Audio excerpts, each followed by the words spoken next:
असम की नीलांचल पहाड़ियों से लेकर गुवाहाटी के राजीव भवन तक क्या कांग्रेस ने 2026 के लिए अपनी जीत की स्क्रिप्ट लिख ली है? चुनाव से ठीक पहले प्रियंका गांधी वाड्रा ने असम में जो मोर्चा संभाला है उसने राज्य की सियासत में हलचल पैदा कर दी है।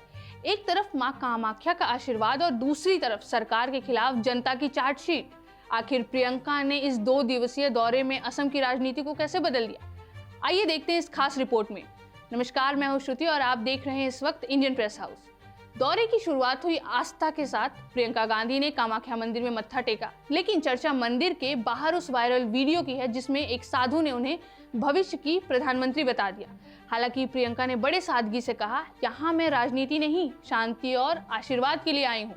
लेकिन इस धार्मिक शुरुआत ने साफ कर दिया कि कांग्रेस अब सॉफ्ट हिंदुत्व और स्थानीय आस्था के मुद्दे पर बीजेपी को वॉक ओवर नहीं देने वाली। असम में कांग्रेस एक मुश्किल दौर से गुजर रही है, लेकिन सवाल यह है कि क्या सिर्फ मंदिर जाने से चुनाव जीते जाते हैं? पार्टी के सामने चुनौतियां कम नहीं हैं। एक तरफ भूपेन बोरा जैसे बड़े चेहरों का बीजेपी की ओर झुकाव, तो दूसरी तरफ अंदरूनी गुटबाजी और लीडरशिप की संकट। सालों से सत्ता से बाहर रहने के कारण बूथ स्तर का कार्यकर्ता घर बैठ चुका है। संसाधनों की कमी और बीजेपी का मजबूत कैडर सामने खड़ा है। इन्हीं बिखरे हुए मोहरों को समेटने प्रियंका गांधी मैदान में उतरी हैं। उन्होंने बंद कमरों में जो मंत्र दिया वो साफ था।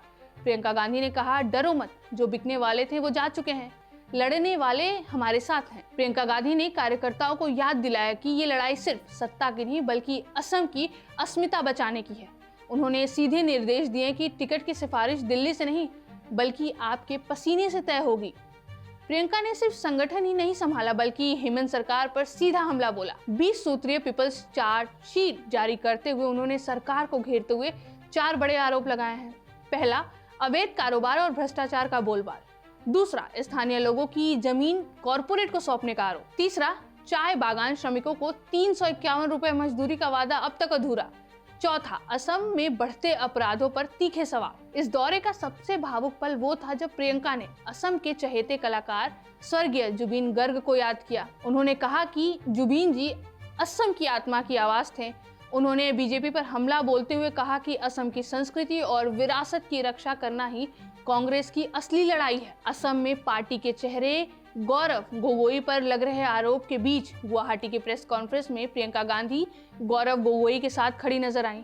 उन्होंने पूरे मुद्दे को असमिया तहजीब बनाम घिनौनी राजनीति करार दिया। असम के सीएम हेमंत बिस्वा शर्मा को सीधे चुनौती दी कि गालियां देना बंद कीजिए और रिपोर्ट कार्ड दिखाइए।